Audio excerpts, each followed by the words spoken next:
sa tao. Walang hirapan sa puso nila. Baka mo muna yan. Hawakan mo muna. Kain mo muna yan. I would like to I don't want to criticize anybody. But you know, however you do it, basta nandiyan ka sa gobyerno, ikaw yung nagdadala ng timon, talagang mahirap. And I can understand kung yung mga issue hindi ka agad nabibigyan ng it's a problem, it will take time. But apparently, itong sa panahon na ito, patong,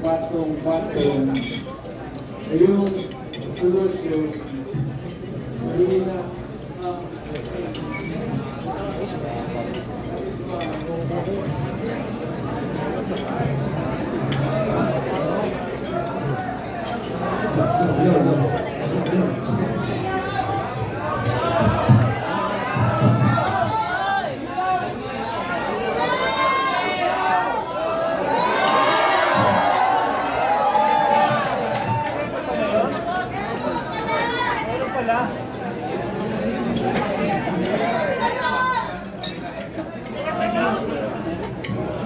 alam natin yung issue. Yun na natin pag-usapan dyan kasi lumalalim ang gabi. Alam ko kanina pa rin. Basta dito, ang gusto ata kasapon sasabihin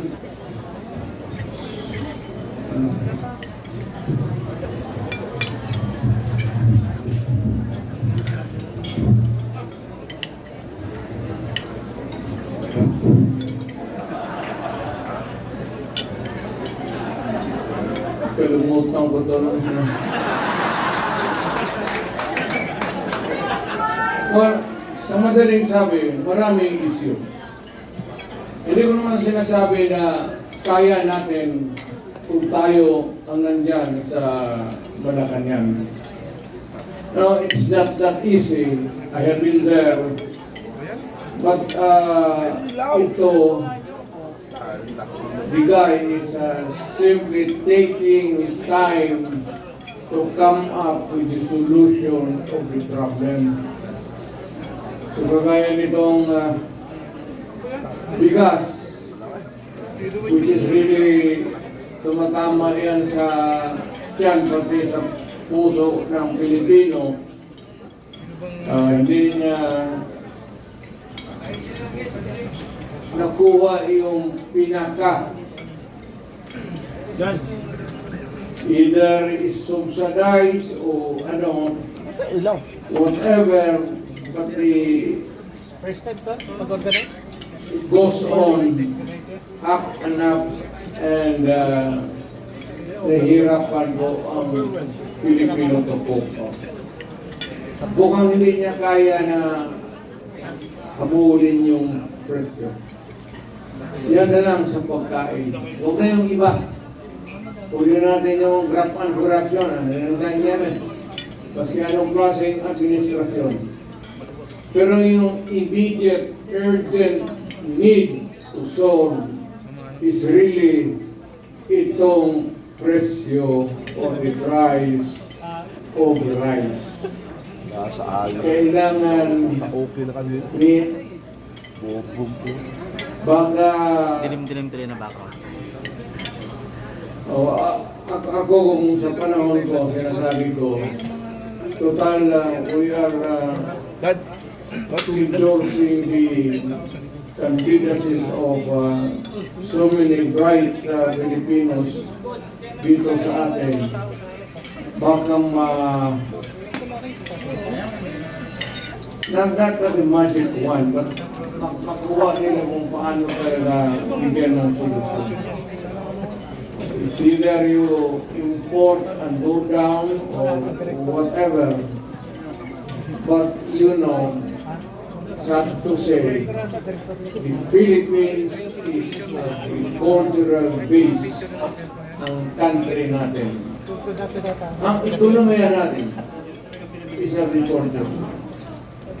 Ang problema, yung pagkain mismo, hirap tayo. Well, of course, yung mga dumadating na typhoons could be one of the factors that can be palagay na natin hirap tayo maghapon. Alam mo, pag nasa gobyerno ka, ikaw yung nagdadala, you cannot give promises. Panay na lang ang pangako ko and keep on,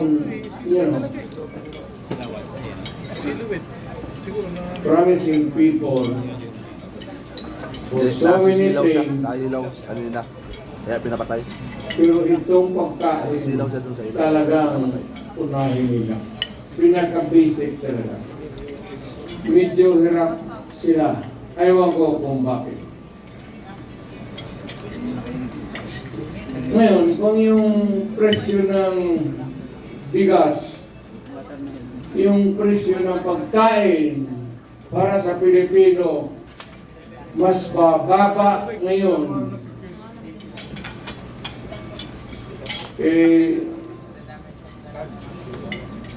noong panahon na umupo si Presidente, kung mas mababa ang presyo ngayon ng pagkain, iboto natin yung mga kandidato niya. Nakikita mo naman, talagang almost hindi na kaya. Hindi kaya ng tao. Ngayon, kung mas madali maghanap ng trabaho ngayon sa panahon niya, then doon ka sa kanya, doon sa administrasyon. Kung sa panahon na ito, kung pante ka na maglakad, na walang takot, nakakapag-pasyal ka, paski saan, huwag mo nang bitawan si Marcos. Piliin mo na yung kandidato niya.